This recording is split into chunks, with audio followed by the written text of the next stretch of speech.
வந்துட்டீங்களா? இன்றைக்கி ஆவலாக காத்துட்டு இருக்க சண்டே ஜாம் நிகழ்ச்சிக்கு அண்ணனும் அக்காவும் வந்துட்டோம். இன்றைக்கி நம்ம நிகழ்ச்சியை ஆரம்பிக்க போகிறோம். நிகழ்ச்சி எப்பவும் ஆரம்பிக்கும் போது நம்ம என்ன பண்ணுவோம்? ப்ரே பண்ணி ஸ்டார்ட் பண்ணுவோம் இல்லையா? இன்றைக்கும் நம்ம நிகழ்ச்சியை ப்ரே பண்ணி ஸ்டார்ட் பண்ணிடலாம்.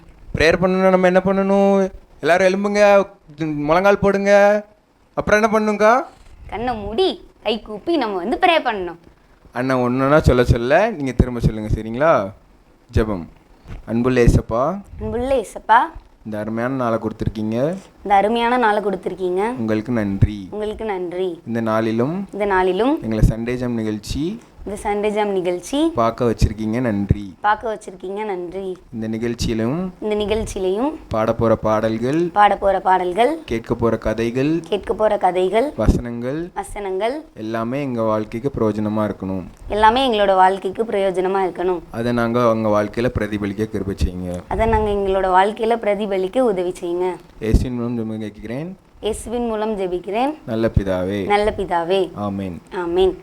சரி, நம்ம ஜெபம் பண்ணதுக்கு அப்புறம் என்ன பண்ணுவோம்? எப்பவுமே நம்ம ஷோல எப்பவுமே ஃபர்ஸ்ட் ஸ்டார்டிங்ல சிங்கிங் செஷன் தானே பண்ணுவோம். சிங்கிங் செஷன்னாலே எப்படி சூப்பராக இருக்கும். நம்ம எலும்பி உடனே டான்ஸ் ஆடி சூப்பராக அண்ணன் போடுற ஆக்ஷனுக்கு எப்போவுமே நல்ல சூப்பராக நம்ம ரெஸ்பான்ஸ் கொடுப்போம். யாருக்கா வர போகிறாங்க? எப்போவுமே நம்ம அண்ணன் வருவாங்க. வாங்கண்ணே.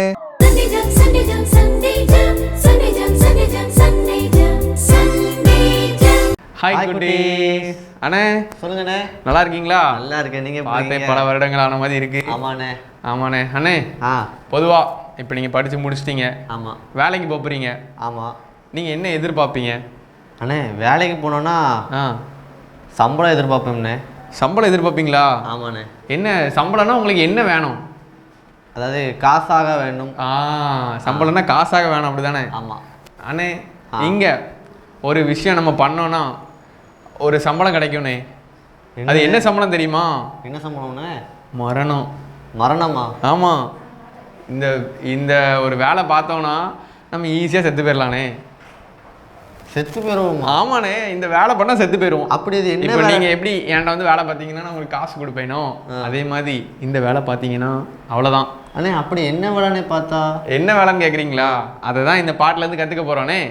கற்றுக்கலாமா? கற்றுக்கலாம். குட்டீஸ் எல்லாம் ரெடியாக இருக்கீங்களா? ஓகே, நம்ம கற்றுக்கலாம்.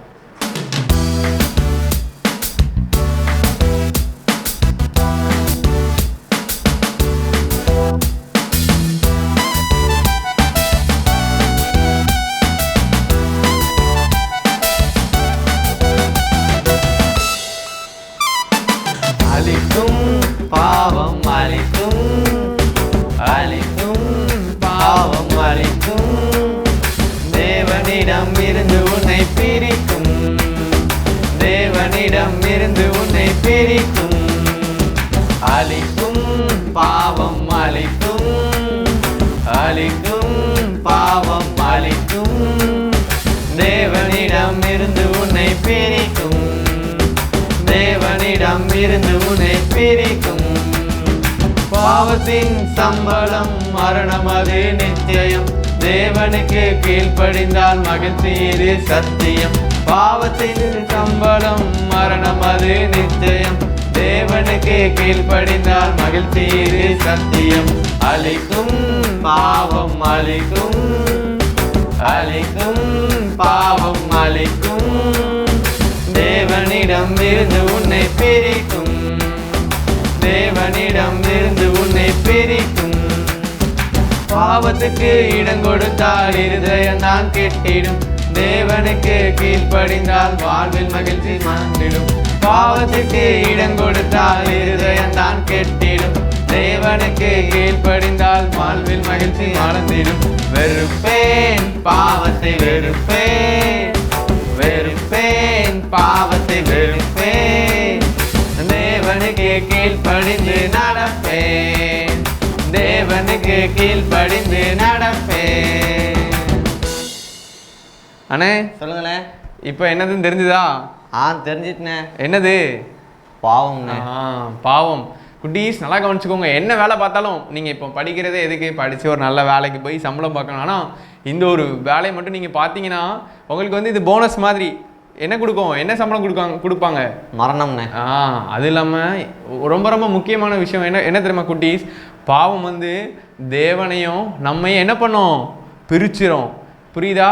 நீங்கள் வந்து டெய்லி பைபிள் வாசி ஜெபம் பண்ணலாம். ஆனால் ஒரு சின்ன விஷயம், ஒரு சின்ன பொய், ஒரு சின்ன அடுத்தவனுக்கு தெரியாமல் அவனோட பொருளை எடுக்கிறது, உன் ஃப்ரெண்டை கெட்ட அதை போட்டு திட்டுறது, உங்கள் அம்மா அப்பா சொல்கிறத கேட்காதது, அதே மாதிரி சின்ன சின்ன விஷயம் என்னென்ன பண்ணிடும், நம்மளை அழிச்சிரும்ண்ணே. நம்மளை அழிச்சிரும். அந்த பாவம் வந்து ரொம்ப கொடிதானது. அப்படி தானே? பாவம்னா நீங்கள் என்னெல்லாம் நினைக்கிறீங்க? போய் சொல்கிறது, திருடுறது, அந்த மாதிரி தான் நினைக்கிங்க. கடவுளுக்கு பிடிக்கிறாதது எல்லாமே என்னதான்? பாவம்தான். நீங்கள் அதனால குட்டீஸ் டெய்லி என்ன பண்ணணும், ஏசப்பாட்ட ஜெபம் பண்ணி கேட்கணும், ஏசப்பா இந்த பாவத்தை நான் வெறுக்க நீங்கள் ஹெல்ப் பண்ணுங்க அப்படின்னு கேட்கணும். இந்த பாட்டில் கூட நீங்கள் அழகாக கவனிச்சிருக்கலாம். லாஸ்ட்டில் என்ன வந்தது? வெறுப்பேன் பாவத்தை வெறுப்பேன். நம்ம எப்போ வெறுப்போம் அப்படின்னா, ஏசப்பா எப்போ நம்ம கூட துணையாக இருக்காங்களோ அப்போ தான் இந்த பாவத்தை ஈஸியாக வெறுக்க முடியும். ஓகே குட்டீஸ்? அதனால் இன்னிலேருந்து ஒழுங்காக ப்ரேயர் பண்ணி ஏசப்பா இதை வெறுக்கக்கூடிய பலனை எனக்கு தாங்கன்னு சொல்லி கேட்கலாம். ஓகே குட்டீஸ்? இப்போ இந்த பாட்டை நீங்கள் அழகாக 2 லைன்ஸாக கேட்க மாட்டீங்கன்னு நான் நம்புகிறேன். ஏன்னா நம்ம ஸ்டூடெண்ட்ஸை, நம்ம குட்டீஸ் எல்லாம் எப்படி ரொம்ப பிரில்லியன்ட், ரொம்ப பிரில்லியன்ட், எங்களை விட நீங்கள் பிரில்லியண்டாக இருப்பீங்கன்னு நாங்கள் நம்பி என்ன பண்ண போகிறோம் அப்படின்னா, இப்போ இந்த பாட்டுக்கான ஆக்ஷன் பண்ண போகிறோம். ஆக்ஷன் பண்ண போகிறோம். இந்த ஆக்ஷனை ஸ்பெஷலாக நமக்காக நம்ம அண்ணன் ரெடி பண்ணியிருக்காங்க. ஓகே? இப்போ நீங்கள் எல்லாரும் சத்தமாக பாட்டு படிக்க போகிறீங்க, நாங்கள் ஆக்ஷன் பண்ண போகிறோம். புரிஞ்சுதா? புரிஞ்சுது. ஓகே, இதற்கான ஆக்ஷனை பார்க்கலாம். இப்போ நீங்கள் எல்லாரும் சத்தமாக பாடுங்க.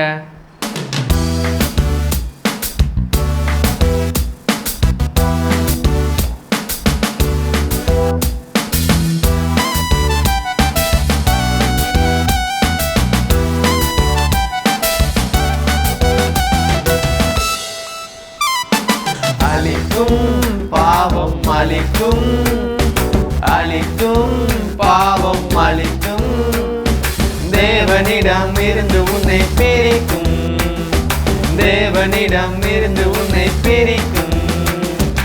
அளிக்கும் பாவம் அளிக்கும், அளிக்கும் பாவம் அளிக்கும், தேவனிடம் இருந்து உன்னை பிரிக்கும், தேவனிடம் இருந்து உன்னை பிரிக்கும்.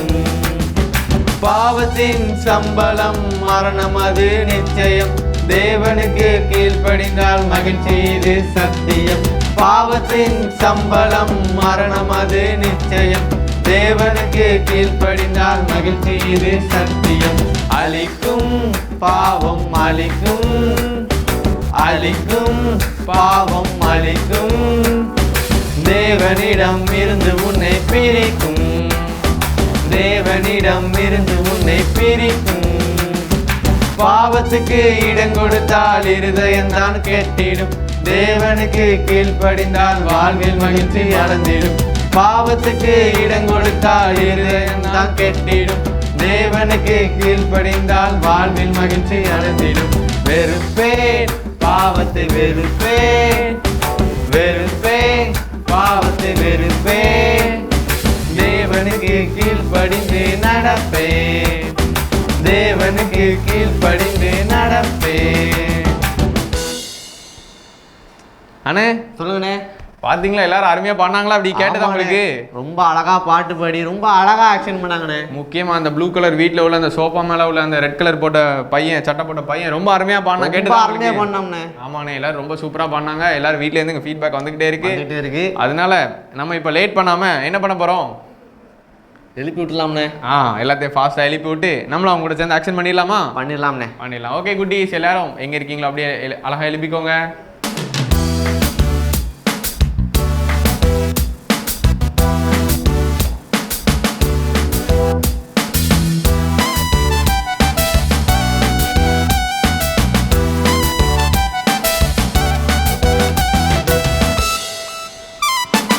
அளிக்கும் பாவம் அளிக்கும், அளிக்கும் பாவம் அளிக்கும், தேவனிடம் இருந்து உன்னை பிரிக்கும், தேவனிடம் இருந்து உன்னை பிரிக்கும். அளிக்கும் பாவம் அளிக்கும், அளிக்கும் பாவம் அளிக்கும், தேவனிடம் இருந்து உன்னை பிரிக்கும், தேவனிடம் இருந்து உன்னை பிரிக்கும். பாவத்தின் சம்பளம் மரணம், அது நிச்சயம், தேவனுக்கு கீழ்ப்படிந்தால் மகிழ்ச்சி இது சத்தியம். பாவத்தின் சம்பளம் மரணம் அது நிச்சயம். தேவனுக்கு கீழ்ப்படிந்தால் மகிழ்ச்சி இது சத்தியம். அழிக்கும் பாவம் அழிக்கும், அழிக்கும் பாவம் அழிக்கும். தேவனிடம் இருந்து உன்னை பிரிக்கும், தேவனிடம் இருந்து உன்னை பிரிக்கும். பாவத்துக்கு இடம் கொடுத்தால் இருதயம்தான் கெட்டிடும். தேவனுக்கு கீழ்ப்படிந்தால் வாழ்வில் மகிழ்ச்சி அடைந்திடும். பாவத்துக்கு இடம் கொடுத்தால் இருதயம்தான் கெட்டிடும். தேவனுக்கு கீழ்ப்படிந்தால் வாழ்வில் மகிழ்ச்சி அடைந்திடும். வெறுப்பேன் பாவத்தை வெறுப்பேன், வெறுப்பேன் பாவத்தை வெறுப்பேன். தேவனுக்கு கீழ்ப்படிந்து நடப்பேன், தேவனுக்கு கீழ்ப்படிந்து நடப்பேன். ஓகே குட்டீஸ், நீங்கள் எல்லாரும் ரொம்ப ரொம்ப சூப்பராக பண்ணதுனால உங்களுக்கு நீங்களே ஒரு கிளாப் பண்ணலாமா? அப்படிலாம் இல்லை, நம்மளே பண்ணுவோம். Okay. ஒரு கிளாப் பண்ணிடலாம். ஓகே, இன்னொரு எபிசோடில் உங்களை சந்திக்க வர பாய். பாட்டு எப்படி இருந்துச்சு குட்டீஸ்? நல்லா இருந்துச்சுல்ல? சூப்பர் ஆக்ஷன் போட்டாங்க, நல்ல பாட்டுலாம் சூப்பராக இருந்துச்சு. எப்படி இருந்துச்சுக்கா, நீங்கள் சொல்லுங்கள். ஆமாம், ரொம்ப ஜாலியாக ஆக்ஷன் எல்லாம் ரொம்ப அழகாக இருந்துச்சு. நானும் நல்லா ஆக்டிவாக ஆக்ஷன்லாம் போட்டேன். நல்ல சூப்பரான ஸ்டார்ட் கொடுத்துட்டாங்க. அடுத்து நம்ம என்னக்கா பார்க்க போகிறோம்? நம்ம எப்போவுமே சிங்கிங் அடுத்து என்ன பண்ணுவோம்? மனப்பாட வசனம் படிப்போம் இல்லையா? மனப்பாட வசனம் சொல்லி யார் வர போகிறாங்க? இன்னைக்கும் நமக்கு மனப்பாட வசனம் சொல்லி கொடுக்கறதுக்காக ஜாக்கியும் குளோரந்தாவும் வராங்க. கூப்பிட்ருவோமா அக்காவையும் ஜாக்கியையும்? வாங்க. Sunday jump, Sunday jump, Sunday jump, Sunday jump, Sunday jump, Sunday jump, Sunday jump. Hello, hi friends, எல்லாரும் எல்லாரும் எப்படி இருக்கீங்க? நல்லா இருக்கீங்களா? Hi Jackie. அக்கா நல்லா இருக்கீங்களா? நான் நல்லா இருக்கேன், நீ எப்படி அக்கா இருக்க? நல்லா இருக்கேன். இன்னைக்கு என் ஃப்ரெண்டு வர முடியல, அதனால தான் நான் வந்தேன் வசனம் சொல்லி கொடுக்கறதுக்கு. ஓ ஆமாம். சரி, இன்னைக்கு வந்துட்டு கொஞ்சம் பெரிய வசனம் தான் நம்ம சொல்லி கொடுக்க போறோம். அப்படியோ? ஆ பெரிய வசனமா? நீ சொல்லிடுவியா? அக்கா நான் சூப்பராக சொல்லிடுவேன். நீங்களும் பிள்ளைகளும் படிச்சிருவீங்களா? நாங்கெல்லாம் படிச்சிருவோம், அவங்கெல்லாம் சூப்பரா எல்லாத்தையும் உன்னோட சூப்பரா படிச்சிருவாங்க அவங்கெல்லாம். அப்படியா? இன்னைக்கு பார்த்துருவோம். சரி. நீங்கள் சொல்லித்தாங்க பார்ப்போம். ம். ஒருவன் தேவனுடைய ஆலயத்தை கெடுத்தால், ஒருவன் தேவனுடைய ஆலயத்தை கெடுத்தால் அவனை தேவன் கெடுப்பார். அவனை தேவன் கெடுப்பார். தேவனுடைய ஆலயம் பரிசுத்தமாய் இருக்கிறது. தேவனுடைய ஆலயம் பரிசுத்தமாய் இருக்கிறது. நீங்களே அந்த ஆலயம். நீங்களே அந்த ஆலயம். 1 கொரிந்தியர் 1 கொரிந்தியர் 3:17. 17. அவ்வளோதான். இவ்வளோதானா? இது நாங்கள் அழகா படிச்சிருவோங்க்கா. அப்படியா? ஆமாம், நீங்கள் பெரிய வசனம்னோடனே நான் 119ஆம் சங்கீதம் மாதிரி பெருசாக இருக்குமோன்னு நினச்சிட்டேன். அவ்வளோ பெருசுல நீ படிச்சிருவியா? நான் எவ்வளோ படிப்பேன் தெரியுமா? நான் படிச்சுக்கிட்டே இருப்பேன், ஆனால் எனக்கு மறந்து போகும். அப்படிதான் மறந்து போகக்கூடாது, அதை உன்னோட இருதயத்தில் பதிச்சு வச்சுக்கணும். சரிக்கா, இனிமேல் நான் ட்ரை பண்ணுறேன். நீங்கள் இப்போ வசனம் சொல்லித்தாங்க, பிற எனக்கு மறந்துடும். சரி. ஒருவன் தேவனுடைய ஆலயத்தை கெடுத்தால் அவனை தேவன் கெடுப்பார். தேவனுடைய ஆலயம் பரிசுத்தமாய் இருக்கிறது. நீங்களே அந்த ஆலயம். 1 கொரிந்தியர் 3:17. அவ்வளோதானா? இக்கா, இப்போ நீங்கள் எல்லா பிள்ளைகளுக்கும் நல்லா புரிஞ்சுட்டா கேளுங்க. அவங்களுக்குலாம் சூப்பரா புரிஞ்சிருக்கும், அவங்க இப்பவே மனப்பாடமா சொல்லிடுவாங்க. சரி, அப்போ நீங்கள் 2 லைனாக சொல்லித்தாங்க, நாங்கள் திரும்ப ஒருக்க படிச்சுக்கிறேன். சரி. ஒருவன் தேவனுடைய ஆலயத்தை கெடுத்தால் அவனை தேவன் கெடுப்பார். தேவனுடைய ஆலயம் பரிசுத்தமாய் இருக்கிறது. நீங்களே அந்த ஆலயம். 1 கொரிந்தியர் 3:17. மனப்பாடமா சொல்லிடலாமா? ஆமாம், ஏக்கா எல்லாரும் மனப்பாடமாக சொல்லிடுவோம். எல்லாரும் எழுதுனதெல்லாம் மூடி வைக்க சொல்லுங்க. எல்லாரும் மூடி வச்சிருவாங்க மூடி கரெக்டா. வச்சுட்டு மனப்பாடமாக சொல்லுங்க. என்னைய மாதிரி யாரும் பார்க்காம சொல்லணும். சரி. சரியா? ரெடி 1 2 3 நான் சொல்லட்டா? ஒருவன் 1 2 இக்கா அப்படி சொன்ன பிறகு தான் சொல்லணும். நீங்கள் அதுக்கு முன்னாடியே ஒருவன் அப்படி சொல்லிட்டு இருக்கீங்க. சரி நீ சொல்லு ஒழுங்கா. நான் ரெடி 1 2 3 சொல்கிறேன். சரியா? ரெடி 1 2 3. ஒருவன் தேவனுடைய ஆலயத்தை கெடுத்தால் அவனை தேவன் கெடுப்பார். தேவனுடைய ஆலயம் பரிசுத்தமாய் இருக்கிறது, நீங்களே அந்த ஆலயம். 1 கொரிந்தியர் 3:17. சூப்பர் சூப்பர் ஏக்கா, நீங்கள் சூப்பராக சொன்னீங்க. நான் எப்படி நீங்கள் கரெக்டாக சொல்கிறீங்களான்னு செக் பண்ணேன், அதான் நான் சொல்லலை. ஆமாம், உனக்கு மறந்துச்சு தானே? அப்படி கிடையாதுக்கா, எனக்கு ஞாபகம் இருந்துச்சு. ஆனால் நீங்களும் அந்த பிள்ளைகளும் சொல்கிறத நான் கேட்டுட்டு இருந்தேன். யாராவது தப்பாக சொல்கிறாங்களான்னு நான் கவனித்து கேட்டுக்கிட்டே இருந்தேன். சரி சரி. ஆமாம், எல்லாரும் கரெக்டாக சொல்லிட்டிய. உங்களுக்கு நான் ஒரு VBS கிளாப் பண்ணிடட்டா? சரி. நீங்கள் எனக்கு ஒரு கிளாப் பண்ணுங்க. ஹைஃபை ஹைஃபை கொடுங்க. ஹைஃபை. நம்ம இன்னொரு வசனம் படிச்சுட்டு இன்னொரு வாரம் வந்து இந்த பிள்ளைகள்லாம் பார்ப்போம்னா பை சொல்லிடுவோமா? அது வரைக்கும் பாய். ஓகே குட்டீஸ், எல்லாருமே மனப்பாட வசனம் படிச்சிட்டிங்க இல்லையா? நீங்கள் படித்த இந்த வசனத்தை அப்படியே விட்டுறாம உங்களோட நோட்லேயும் அப்புறம் உங்கள் ஹார்ட்லேயுமே அந்த வசனத்தை எழுதிக்கோங்க. இது உங்களோட வாழ்க்கையில் யூஸ்ஃபுல்லாக இருக்கும். ஓகேவா? அடுத்து என்னக்கா நம்ம பார்க்க போகிறோம்? எப்போவுமே நம்ம வந்து மனப்பாட வசனத்துக்கு அப்புறமா என்ன பண்ணுவோம்? ஸ்டோரி கேட்போம் இல்லையா? ஸ்டோரி வசனம் மட்டும் படித்தா போதாதுல்ல, அந்த வாழ்க்கையை நம்ம எப்படி நம்ம அந்த வாழ்க்கையில் நடத்தணும்னு நம்மளுக்கு தெரியணும்ல. ஸ்டோரி கேட்போம். யார் வர போகிறாங்கக்கா? இன்றைக்கும் நமக்கு வந்து ஸ்டோரி சொல்கிறதுக்காக ரவி அங்கிள் வராங்க. ரவி அங்கிள் எல்லாரும் வெல்கம் பண்ணிடலாமா? வாங்க ரவி அண்ணே. Sunday Jam, Sunday Jam, Sunday Jam, Sunday Jam, Sunday Jam, Sunday Jam, Sunday Jam. Hello குட்டி பிள்ளை, எப்படி இருக்கீங்க? நல்லா இருக்கீங்களா? ஆமாம், இன்றைக்கி மீண்டும் ஒரு வேதாம கதையில் உங்களை சந்திக்கிறதுல எனக்கு ரொம்ப மகிழ்ச்சி. ஆமாம், நீங்கள் வேதாம கதைகளை தொடர்ந்து கேட்டு வரீங்களா? சும்மா நான் பேசாமல் பேசிகிட்ருக்கேன், நீங்கள் இந்த கதைனால பிடிக்க மாட்டேங்குன்னு சொல்லி அதை ஸ்கிப் பண்ணிடுறீங்களா? இல்லை, வேதாகம கதைகள் ஒவ்வொரு கதையிலும் ஒவ்வொரு பாடம் இருக்குது. ஒவ்வொரு கதையும் நமக்கு ஒரு சத்தியத்தை கற்றுக் கொடுக்குது. அதனால தான் நமக்கு வேதம் முழுவதும் கொடுக்கப்பட்டிருக்குது. ஒரு வரையில் இல்லாமல் ரொம்ப அகலமாக பண்ணியிருக்காங்க. ஏன்? நம்ம எல்லாரும் நம்மை மாற்றிக்கொள்ள, நம்மோடு பேசி நம்முடைய வாழ்க்கையை அது மாற்றும். அவ்வளவு விலை உயர்ந்த இந்த வேத புஸ்தகம், அவ்வளோ மதிப்பான இந்த வேத புஸ்தகம். அதனால் வேத கதைகளே நீங்கள் சாதாரண கதை கூட ஆரம்பிக்க வைப்பீங்க. பைபிள் கதைனா கொஞ்சம் போடிக்கிற மாதிரி இருக்கும், ஆனால் அதுதான் உண்மையான காரியம். உள்ளத்தில் பேசும், ஆண்டவர் பேசுவார். ஓகேயா? குறிப்பெடுத்துகிட்டே வாங்க, ரொம்ப பிரயோஜனமாக இருக்கும். சரி சரி சரி சரி நம்ம அடிக்கடி சொல்லியிருக்கோம்ல, நம்ம சவுலும் தாவீதும் எப்போ பார்த்தாலும் போராடிக்கிட்டே இருப்பாங்க. அடிக்கடி இந்த சவுல் தாவீதை கொல்லுக்கு தேடுவார். ஆனால் பெலிஸ்தர் சவுலை கொல்றதுக்கு சண்டை போடுவார். 2 பேரும் மாறி மாறி மாறி மாறி போட்டே இருப்பாங்க. சவுலுக்கு தாவீது மேலே ரொம்ப பொறாமை, எப்படியாவது கொண்டுடணும், எப்படியாவது அழிச்சிருன்னு சொல்லி ரொம்ப கங்கணம் கட்டிட்டு அலைஞ்சிட்டே இருந்தார். எப்போ பார்த்தாலும் அவரை சண்டை போட்டே இருந்தால். அதே பெலிஸ்தர் என்ன பண்ணாங்க? அவங்க இஸ்ரவேலை அழிக்கணும்னு எப்போ அந்த கோலியாத்து காலத்துலேருந்தே பெலிஸ்தர் என்ன பண்ணாங்க? இஸ்ரவேலோட சண்டை போட்டுக்கிட்டே இருப்பாங்க. ஆமாம், ஏதாவது பண்ணிட்டே இருப்பாங்கல்ல. அப்படி ஒரு தடவை சவுலை விரட்டும் பொழுது தான் இந்த இடத்துல வந்து அப்படி ஒழிஞ்சிக்கிட்டாங்க ஒரு குகையில். அந்த குகையில் ஒளிஞ்சிருந்து அங்கேருந்து அவங்க சாப்பிட்டுருக்காங்க. திடீர்னு பார்த்தாருன்னா பெலிஸ்தர்கிட்ட நெருங்கி வந்துட்டாங்க.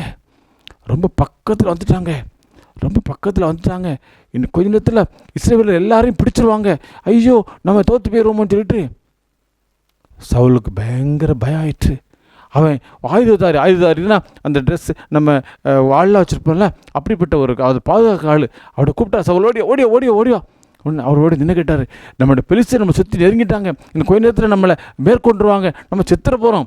அதுக்காக நீ உன் கையில் வாழ வச்சு என்னை வெட்டி கொன்று பெலிஸ்தர் கையில் சாகிறதோட நம்ம கையில் செத்துடலாம் அப்படின்னு சொல்லிட்டு சொன்னார். அந்த படித்தளபதி இருக்கிறார்ல, அவருக்கு பயங்கர ஷாக். ஐயோ, நான் அப்படி செய்ய மாட்டேன், நான் எல்லாம் பெரிய தப்பு அதெல்லாம் செய்ய மாட்டேன், நீ கொன்று சீக்கிரம் நீ கொன்று அப்படின்னு சொல்லிட்டு அவர்கிட்ட கேட்டு பார்த்தா அவர் மாட்டேன்னாரு. என்ன பண்ண தெரியுமா? அதே நேரத்தில் சவுலுடைய 3 மகன்களும் அந்த எதிரிகளால் கொல்லப்பட்டாங்க. யோனத்தானும் கொல்லப்பட்டார். பெலிஸ்தர் அவங்கெல்லாம் கொண்டுட்டாங்க, இன்னும் கொஞ்ச நேரத்தில் சவுல் வந்து கொண்டுருவாங்க, சவுல் அதுக்கு முந்தி நம்ம செத்துருன்னு சொல்லி ஏதாவது பண்ணா சொல்லி என்ன பண்ணா தெரியுமா, அந்த வாள் இருக்குல்ல, அந்த வாளை தரையில் நட்டு வச்சார். இப்படி நின்று அந்த வாள் மேலே அப்படியே விழுந்துட்டார். எப்படி பற்றியா, வாளை நட்டு வச்சு வாள் மேலே அப்படி விழுந்தா என்னாகும், குத்திடும்ல, குத்தி இறந்துருவார்ல. ஆமாம், சவுல் உயிர் போகுது, கொஞ்சமாக போயிட்டுருக்கு. அப்போ இன்னொருத்தர் படத்தில் ஓடி வந்தார். அவன்கிட்ட சொன்னார், நீயாவது எனக்கு உயிர் போகுதுடா, கொஞ்சம் உயிர் இருக்குடா, நீ கொண்டுடா, நீ கொல்ல பெலிஸ்தர் வந்து என்னை கொண்டுருவாங்க, பெலிஸ்தர் கொண்டு வந்தால் பெரிய அவமானம், நீ உயிர் கொஞ்சம் இருக்கு, நீ கொண்டுன்னு சொல்லி அவன்ட்டு வேண்டுகோள் விடுத்தார். கடைசியாக அவர் மரித்து போனார் சவுல். தம்பி தங்கச்சி, சவுல் பண்ண காரியம் என்ன? தற்கொலை தானே. தற்கொலை என்ன? நம்மளே செத்துடுறது. இன்றைக்கி நிறைய குட்டி தங்கச்சி என்ன பண்ணுறாங்க, எக்ஸாமில் பரீட்சை எழுதலை, எக்ஸாம் நான் பாஸ் ஆகலை, அதுக்காக நான் மருந்து சாப்பிடணும், நீட்டில் போய் எனக்கு செலெக்ஷன் கிடைக்கல, அதனால் செத்து போயிடணும். தற்கொலை வந்து சரியான முடிவே கிடையாது. கர்த்தர் ஒன்றை குறித்து வேறு திட்டம் வச்சுருப்பார். இப்போ குட்டி பிள்ளைகளுக்கே அது என்ன வருது, செத்துடலாம் போல் இருக்குது, எதுக்கு இந்த அம்மா அப்பா கிட்ட இருந்துட்டு பேசாமல் செத்துடலாம், வாழ்ந்து என்ன பிரயோஜனம் சொல்லிட்டு தற்கொலைக்கு முடிவு எடுக்கிறாங்க. கயிறில் தொங்கிடுறாங்க, விஷ காய்களை தின்னுறாங்க, விஷம் மருந்தை குடிச்சிடறாங்க. குட்டி தங்கச்சி, தற்கொலை பண்ணுறது பெரிய பாவம். தற்கொலை பண்ணால் பரவதுக்கு போக முடியாது. சவுல் தன்னைத்தானே அழித்து கொண்டார். எப்படி? அந்த வாளில் விழுந்து வாழையை குத்தி அவர் மரணத்துக்கு தான் போனார். தற்கொலை பண்ணணுங்கிற முடிவு வந்ததுன்னா உடனடியாக உன்னை அன்பாக நேசிக்கிற உங்கள் சண்டே கிளாஸ் அக்கா, அப்புறம் பிபிஎஸ் அண்ணே, அப்புறம் குருவானவர், ஊழியக்காரங்க, அப்படி யாராவது இருந்தேன்னா அவங்ககிட்ட பேசு, எனக்கு மனசு கஷ்டமாக இருக்குது, ஒரு மாதிரி எனக்கு ஏதாவது செய்யணும் போல இருக்குன்னு சொன்னால் அவங்ககிட்ட பேசிடு. நிறைய ஆலோசனைக்காரங்க உங்கள் ஸ்கூலில் இருப்பாங்க, நிறைய கவுன்சிலர்ஸ் உங்கள் ஸ்கூலில் இருப்பாங்க, அவங்ககிட்ட போய் கேளு. தற்கொலை வந்து ஒரு தவறான காரியம். தற்கொலை பண்ணுறது பெரிய பாவம். குட்டி பிள்ளைக்கு அப்படி என்னமே வரக்கூடாது. எனக்கு தெரியும், நம்ம சண்டேஜாம் பிள்ளைகள்லாம் அப்படி என்னமே இருக்காது உங்களுக்கு. ஆனாலும் சவுலை போல் தற்கொலை பண்ணக்கூடாதுங்கிறத ஒரு நல்ல கருத்தை நீங்கள் புரிஞ்சுக்கோங்க. உங்கள் ஆண்டவர் அறியாத பேர் நண்பர் இருப்பாங்கள்ல, அவங்க யாரும் சொன்னாலும் அவங்கள்ட்ட சொல்லுங்கள், ஐயோ தற்கொலை பண்ணிடக்கூடாது, தப்புன்னு சொல்லுங்கள். நீங்களும் நல்லா இருக்கணும், மற்றவங்க நல்லா இருக்கணும். மீண்டும் ஒரு வேதாம கதையிலே இன்னொரு வாரம் சந்திக்கிறேன். வணக்கம். ஓகே குட்டீஸ், கதை நல்லா இருந்துச்சுல. கதையிலையும் பார்த்தோம்ல, சவுல் அவன் வாழ்க்கையில் தற்கொலை பண்ணதையும். நம்ம வாழ்க்கையிலையும் இப்படி நிறையா நம்மளுக்கு வந்து தாட்ஸ் வரலாம். தற்கொலை, நம்ம எதுக்கு இந்த வாழ்க்கையை வாழ்கிறோம், ஒன்றுமே நம்ம யூஸ்ஃபுல்லாக எதுவுமே நம்ம பண்ணலையே, நம்ம வாழ்க்கையில் எப்படி தற்கொலை, நம்ம எதுக்கு இந்த வாழ்க்கையை இருக்கும், வாழ்க்கையை வேஸ்ட்டு, நம்ம வாழ்ந்தே வேஸ்ட்டு அப்படின்னு சொல்லிட்டு நம்மளுக்கு தோணலாம். ஆனால் நம்ம வாழ்க்கையிலையும் நம்ம இங்கே இருக்கோன்னா நம்ம ஒரு பர்பஸ்க்காண்டி தான் இருக்கும். ஆண்டவர் வந்து நம்மளை வந்து ஒரு பர்பஸ் இல்லாமல் நம்மளை வந்து நம்மளுக்கு இந்த வாழ்க்கையை கொடுக்கல. அதனால நம்மளுக்கு ஏதாவது இப்படி தற்கொலை யோசனை வந்துச்சுன்னா நம்ம பக்கத்தில் இருக்க நம்ம அப்பாட்ட போவோம், அம்மாட்ட போகலாம். சண்டே ஸ்கூல் டீச்சர்ஸ் இருக்காங்க, உங்களுக்கு கவுன்சிலிங் கொடுக்குறதுக்கு நிறைய பேர் இருக்காங்க. நம்ம வந்து இந்த தற்கொலை யோசனை வந்து நம்ம மனசில் வந்து இருக்கவே கூடாது. உங்களுக்கு அப்படி தோணுச்சுன்னா உடனே நம்ம வந்து யார்கிட்டையாவது போய் கவுன்சிலிங் கேட்டுக்கலாம். ஓகேங்களா? இதை மாதிரி நம்ம பக்கத்துலேயே யாருக்காவது இருக்கலாம், உங்களுக்கு தெரிஞ்சு உங்கள்கிட்ட அவங்க ஷேர் பண்ணியிருக்கலாம். அவங்களுக்கும் இப்படி சொல்லுங்கள், நம்மளுக்கு தற்கொலை வந்து யோசனை வந்து வரவே கூடாது அப்படின்னு சொல்லுங்கள். சரிங்களா? இப்போ நம்ம அடுத்து என்னக்கா பார்க்க போகிறோம்? எப்போவுமே நம்ம வந்து பைபிள் ஸ்டோரி முடித்ததுக்கு அப்புறமா ஒரு ஜென்ரல் ஸ்டோரி கேட்போம் இல்லையா? இன்னைக்கும் நமக்கு ஜென்ரல் ஸ்டோரி சொல்கிறதுக்காக ராஜானே வந்திருக்கிறாங்க. எல்லாரும் வெல்கம் பண்ணலாமா அண்ணனை? வாங்க ராஜானே.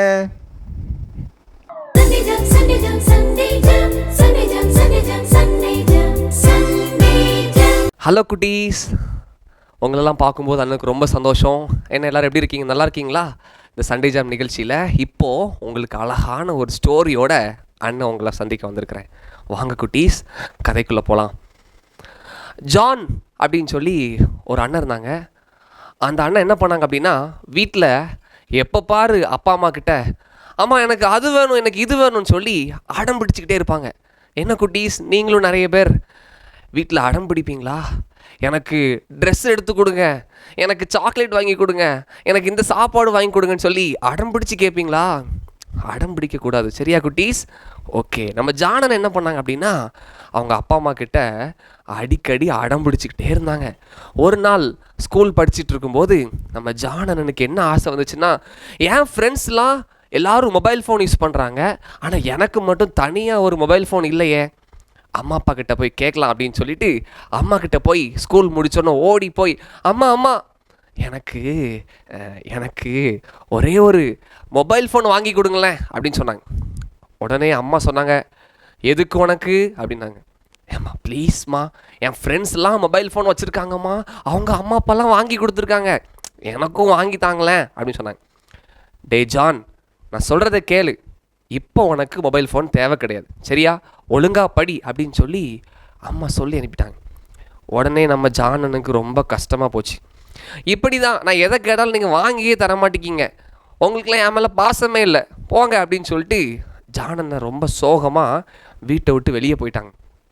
பாரு, நீயும் நிறைய நேரத்தில் என்னெல்லாம் எங்கள் அப்பா அம்மா நேசிக்கவே மாட்டுக்காங்க, என் மேலெலாம் அன்பு செலுத்த யாருமே இல்லை, எனக்கு ஃப்ரெண்ட்ஸே இல்லை அப்படிலாம் சொல்கிறீங்களா? அப்படிலாம் இல்லை குட்டீஸ். இப்போ நம்ம ஜானனை அம்மா அப்பா தனக்கு மொபைல் ஃபோன் வாங்கி கொடுக்கலன்னு தெரிஞ்ச உடனே அம்மா அப்பா கிட்ட சண்டை போட்டுட்டு வீட்டை விட்டு வெளியே போயிட்டார். வெளியே போகும்போது அவர் மனசுக்குள்ளே சத்தம், இனிமேல் நம்மளாம் இருந்து என்னத்துக்கு, நம்ம வீட்டிலலாம் நம்மளை நேசிக்கவே மாட்டுக்காங்க, எதை கேட்டாலும் வாங்கியும் தர மாட்டுக்காங்க, நம்மளெல்லாம் நேசிக்கிறதுக்கு யாருமே இல்லை, நம்ம ஃப்ரெண்ட்ஸ்லாம் எவ்வளோ ஜாலியாக இருக்காங்க, நான் போயும் இந்த வீட்டில் வந்து பிறந்துட்டேனே அப்படின்னு சொல்லி யோசிச்சுட்டே போனாங்க. அப்போது ஒரு சத்தம், என்ன சத்தம் அப்படின்னா, நீ எதுக்கு இருக்கணும், நீ போய் தற்கொலை பண்ணிடு அப்படின்னு சொன்னாங்க. உடனே நம்ம ஜானனும், ஆமாம் இனிமேல் நான் எதுக்கு இருக்கணும் அப்படின்னு சொல்லி நான் தற்கொலை பண்ணி செத்து போயிடலாம் அப்படின்னு சொல்லிட்டு ஒரு தவறான டிசிஷன் எடுத்து போயிட்டு இருந்தாங்க. அப்படி போயிட்டு இருக்கும்போது ஒரு வீட்டுக்கு பக்கத்தில் வராங்க. அப்போது திடீர்னு சொல்லி அந்த வீட்டில் ஜன்னல்ல இருந்து ஒருத்தர் ஒரு பேப்பரை கசக்கி இவர் மேலே எரிஞ்சிட்டாங்க. உடனே நம்ம ஜானனுக்கு பயங்கரமாக கோவம் வந்துச்சு. நானே ரொம்ப வருத்தமாக வாழ்க்கையே போதும்னு போயிட்டுருக்கிறேன், என் மேலே யார் பேப்பரை தூக்கி எறிகிறது அப்படின்னு சொல்லி அந்த பேப்பர் எடுத்து திருப்பி பார்க்குறாங்க. அதில் என்ன தெரியுமா எழுதிருந்துச்சு குட்டீஸ்? ஒரு அழகான வசனம் எழுதிருந்துச்சு. என்ன வசனம் தெரியுமா? நான் உன்னை விட்டு விலகுவதும் இல்லை, உன்னை கைவிடுவதும் இல்லை அப்படின்னு சொல்லி. உடனே இதை வாசித்த உடனே ஜானனுக்கு தோணுச்சு, என்னது இது அழகான வசனமாக இருக்குது, ஏசப்பா சொல்கிறாங்க நான் உன்னை விட்டு விலகுவதும் இல்லை, உன்னை கைவிடுவதும் இல்லைன்னு சொல்லிட்டு ஒரே ஆச்சரியமாக இருந்துச்சு. உடனே இதை யார் தூக்கி போட்டாங்கன்னு பார்க்கணும் அப்படின்னு சொல்லிட்டு நேராக அந்த பக்கத்தில் இருந்த வீட்டுக்குள்ளே போனாங்க. வீட்டுக்குள்ளே போய் பார்த்ததும் நம்ம ஜானனுக்கு ஒரே ஷாக். அங்கே ஒரு வீல் சேரில் 2 காலும் இல்லாத ஒரு அண்ணன் சிரிச்ச முகத்தோட வா தம்பி அப்படின்னு சொல்லி உள்ளே கூப்பிட்டாங்க. உடனே இதை பார்த்த உடனே நம்ம ஜானுக்கு கண்ணெலாம் கலங்கிருச்சு. உடனே கேட்குறாங்க, என்னண்ணே நீங்கள் எப்படி இப்படி ஆனீங்க அப்படின்னு கேட்கும்போது அந்த அண்ணன் சொன்னாங்க, சின்ன வயசுலேயே என்னுடைய அப்பா அம்மா இறந்துட்டாங்க தம்பி, அப்புறம் ஒரு ஆக்சிடெண்ட்டில் என்னோடய 2 காலும் போயிடுச்சு, நானும் நிறைய நேரத்தில் நம்மளாம் எதுக்கு இருக்கணும், நமக்கு தான் யாருமே இல்லையே, செத்து போயிடலான்னு சொல்லி தற்கொலை பண்ணிடலான்னு சொல்லி நிறைய நேரம் நானும் யோசிச்சிருக்கேன் தம்பி. ஆனால் ஒரு நாள் இந்த வீட்டுக்குள்ளே வரும்போது எங்கள் அப்பா அம்மா எனக்கு சொல்லி கொடுத்த வசனம் எனக்கு ஞாபகம் வந்துச்சு. அந்த வசனம் தான் இன்றைக்கும் நான் உயிரோடு இருப்பதற்கு ஒரு பெரிய காரணமாக இருந்துச்சு தம்பி. அன்னையிலேருந்து இன்னைக்கு வரைக்கும் என்னால் வெளியே போக முடியாது, ஆனால் பைபிள் இருக்கிற வசனத்தை நான் அழகாக பேப்பரில் எழுதி ஜன்னல் வழியாக வெளியே போகிறவங்க மேலே நான் வீசுவேன். நிறைய பேர் அதை கண்டுக்காமல் போயிடுவாங்க, நிறைய பேர் அதை எடுத்து வாசித்து நிறைய பேருக்கு அது பிரயோஜனமாக இருந்திருக்கு தம்பி அப்படின்னு சொன்னாங்க. இதை கேட்ட உடனே ஜானுக்கு கண்ணெலாம் கலங்கிருச்சு. இப்படி 2 காலும் இல்லை, அம்மா அப்பா இல்லை, ஆனால் இந்த அண்ணனை இவ்வளோ சந்தோஷமாக இருக்கிறாரு, ஆனால் எனக்கு எவ்வளோ அழகான அம்மா அப்பா இருக்கிறாங்க, என்னை பார்த்துக்கிறதுக்கு எவ்வளோ அழகான குடும்பம் இருக்குது, ஆனால் நான் ஏன் இப்படி தப்பான முடிவு எடுக்கணும் அப்படின்னு சொல்லி நம்ம ஜானனை அன்னைக்கு திருந்தினாங்க. உடனே அப்படியே வீட்டுக்கு போனாங்க. வீட்டுக்கு போய் அம்மா அப்பாட்ட சொன்னாங்க, அம்மா அப்பா என்னை மன்னிச்சிருங்க, அம்மா அப்பா என்னை மன்னிச்சிருங்கப்பா அப்படின்னு சொல்லி அழ ஆரம்பிச்சிட்டாங்க. இனிமே நான் உங்கள் பேச்சுக்கு கீழ்ப்படிவேன் அப்படின்னு சொல்லிட்டு நேராக தன்னோட ரூமுக்கு போனாங்க. முழங்கால போட்டாங்க. அந்த வசனம் இருந்துச்சுல்ல, அந்த வசனத்தை சொன்னாங்க, ஏசப்பா நான் உன்னை விட்டு விலகுவதும் இல்லை, உன்னை கைவிடுவதும் இல்லைன்னு சொல்லியிருக்கிறீங்கள, நீங்கள் எப்போ என் கூடவே இருங்க ஏசப்பா, இனிமேல் நான் என்றைக்குமே இந்த மாதிரி தப்பான சிந்தனைக்கு நான் போகக்கூடாதுன்னு சொல்லி ப்ரேயர் பண்ணி ஏசப்பாவோட பிள்ளையாக மாறிட்டாங்க குட்டீஸ். என்ன குட்டீஸ், கதை கேட்டிங்களா? இன்றைக்கும் நிறைய சின்ன பிள்ளைங்க சின்ன சின்ன விஷயத்துக்கெல்லாம் சொல்கிறாங்க, இதுக்கப்புறம் நான் எதுக்கு இங்கே இருக்கணும், நான் போய் தற்கொலை பண்ண போகிறேன் அப்படின்னு சொல்லி நிறைய பேர் மிரட்டிகிட்டு இருக்கிறாங்க வீட்டில். அப்படிலாம் நீங்கள் செய்யக்கூடாது, சரியா குட்டீஸ்? ஏன்னா தற்கொலைங்கிறது ஒரு முடிவே கிடையாது. மறந்துடாதீங்க, ஏசப்பா 24 மணி நேரமும் வாரத்தில் எல்லா நாளும் வருஷத்தில் எல்லா நாளும் உங்கள் கூடவே தான் இருக்கிறாங்க. மறந்துடாதீங்க. நீங்கள் எப்போவுமே தனியாக இல்லை, ஏசப்பா உங்க கூட இருக்கிறாங்க. அதனால இந்த மாதிரி தவறான சிந்தனைகளெல்லாம் விட்டுட்டு ஏசப்பா பிள்ளைங்களா சந்தோஷமாக வாழணும். ஓகேவா குட்டீஸ்? என்ன குட்டீஸ், கதை ரொம்ப அழகாக இருந்துச்சா? ஓகே, இதே மாதிரி இன்னொரு அழகான குட்டி ஸ்டோரியோட நான் உங்களை சந்திக்கும் வரை உங்களிடமிருந்து விடைபெறுவது உங்கள் ராஜா அண்ணன். பாய். சரி குட்டீஸ், கதை சூப்பராக இருந்துச்சா? அண்ணன் சூப்பராக சொன்னாங்க கதை. இந்த கதையை நம்ம கேட்டுட்டு மட்டும் இல்லாமல் நம்ம அதில் யூஸ்ஃபுல்லாக நிறைய கருத்துக்களை எடுத்துகிட்டு நம்ம வாழ்க்கையிலையும் அதை பிரதிபலிக்கணும், மற்றவங்களுக்கும் சொல்லணும். அவங்களுக்கும் அவங்க வாழ்க்கையில் இந்த கதை ஏதாவது ஒரு விஷயத்தில் அவங்களுக்கு வந்து யூஸ்ஃபுல்லாக இருக்கும். ஸோ நம்ம வந்து இப்போ ஒரு எண்டுக்கு வந்துட்டோம், நம்ம ஷோட எண்டுக்கு வந்துட்டோம். எண்டுக்கு வந்தால் நம்ம என்ன பண்ணுவோம்? எல்லாருமே ரொம்ப ஆர்வமாக வெயிட் பண்ணிட்டு இருக்க டைம் இல்லையா, நம்ம வந்து கொஷின் ஆன்சர் செஷனுக்கு தான் வந்திருக்கிறோம். நான் இப்போ அக்கா ஒரு கொஷின் கேட்பேன், நீங்கள் எல்லோரும் கரெக்டாக இப்போ ஸ்க்ரீனில் தெரிகிற நம்பருக்கு நீங்கள் வந்து ஆன்சர் அனுப்ப போகிறீங்க. ஓகேவா? நீங்கள் ஆன்சர் அனுப்புனீங்கன்னா உங்களுக்காக எக்ஸைட்டிங்கான ப்ரைஸஸ் வந்து காத்துட்ருக்கு. நான் கொஷின் கேட்குறேன்.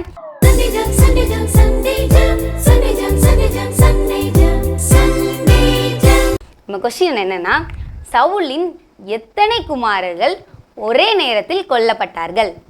திரும்பவும் அக்கா ரிப்பீட் பண்ணுறேன். சவுலின் எத்தனை குமாரர்கள் ஒரே நேரத்தில் கொல்லப்பட்டார்கள்? உங்களுக்கு ஆன்சர் தெரிஞ்சிச்சுன்னா உடனே ஸ்க்ரீனில் தெரிகிற நம்பருக்கு வந்து நீங்கள் மெசேஜ் அனுப்புங்க. உங்களுக்காக எக்ஸைட்டிங்கான ப்ரைஸஸ் வந்து காத்துட்ருக்கு. நிறைய பேரை பண்ண ஆரம்பிச்சிட்டிங்க, சீக்கிரம் பண்ணுங்கள். ப்ரைஸஸ் உங்கள் வீட்டுக்கு வாசலில் வந்து விழுந்துகிட்டே இருக்கும். சீக்கிரம் பண்ணுங்கள் எல்லோரும். சரிக்கா, நம்ம ப்ரோக்ராம் எண்டுக்கு வந்துட்டோம். ப்ரோக்ராம் நம்ம முடிக்கும்போது என்ன பண்ணுவோம்? ப்ரே பண்ணுவோம். ப்ரே பண்ணிடலாமா? அக்கா ப்ரே பண்ண, நீங்கள் ஒவ்வொன்றா சொல்லுங்கள். இப்போ ப்ரே பண்ணும்போது நம்ம என்ன பண்ணணும்? முழங்கால் போட்டு கை கூப்பி கண்ணை மூடணும். எல்லோரும் முழங்கால் போடுங்க சீக்கிரமா. சரி, அக்கா ப்ரே பண்ணுவாங்க. ப்ரே பண்ண பின்னாடி சொல்லணும். சரிங்களா? ஜெபம். அன்புள்ள ஆண்டவரே, இந்த நாளுக்காக நன்றி. இன்னைக்கும் சண்டே ஜாம் நிகழ்ச்சி எங்களுக்கு மிகவும் பிரயோஜனமா இருந்துச்சு. நாங்களும் ஆண்டவரே தற்கொலை முடிவு எடுக்காம நீர் தந்த வாழ்க்கையை சந்தோஷமாக வாழ உதவி செய்யுங்க. இயேசுவின் மூலம் ஜெபிக்கிறோம் நல்ல பிதாவே. ஆமென். சரி குட்டீஸ், எல்லாரும் நம்மளுக்கு நல்ல ஆலோசனை கொடுத்துருக்காங்க தற்கொலையை பற்றி. நம்மளும் நல்லா யோசிப்போம். தற்கொலை சிந்தனை வந்துச்சுன்னா என்ன பண்ணணும்? நம்ம சண்டே ஸ்கூல் டீச்சர்கிட்ட போகணும், இல்லைனா அப்பா அம்மாட்ட போய் உடனே நம்ம சொல்லிடணும். சரிங்களா? ப்ரோக்ராம் யூஸ்ஃபுல்லாக இருந்திருக்கும்னு நினைக்கிறேன். இதே மாதிரி அடுத்த ப்ரோக்ராமில் சந்திக்கும் வரை உங்கள் அண்ணன் ரேனியஸ், நான் உங்கள் அக்கா தமிழ். பாய். பெண்ணின் அடையாளம், பாரம்பரியத்தின் பெருமிதம், இயற்கை வண்ணப்பட்டுகள், மின்னும் பல வண்ணங்கள், நெஞ்சை அள்ளும் பட்டு ஆடைகள், பட்டு ஆடை ஒவ்வொன்றுக்கும் பல கதைகள்.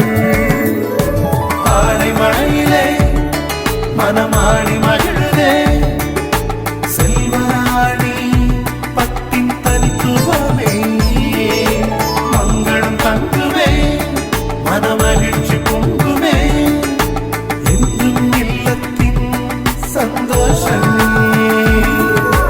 செல்வராணி பட்டு மகால், அழகிய பட்டின் அடையாளம் செல்வராணி பட்டு ஜவுளி அண்ட் ரெடிமேட்ஸ், ஆலங்குளம், தென்காசி.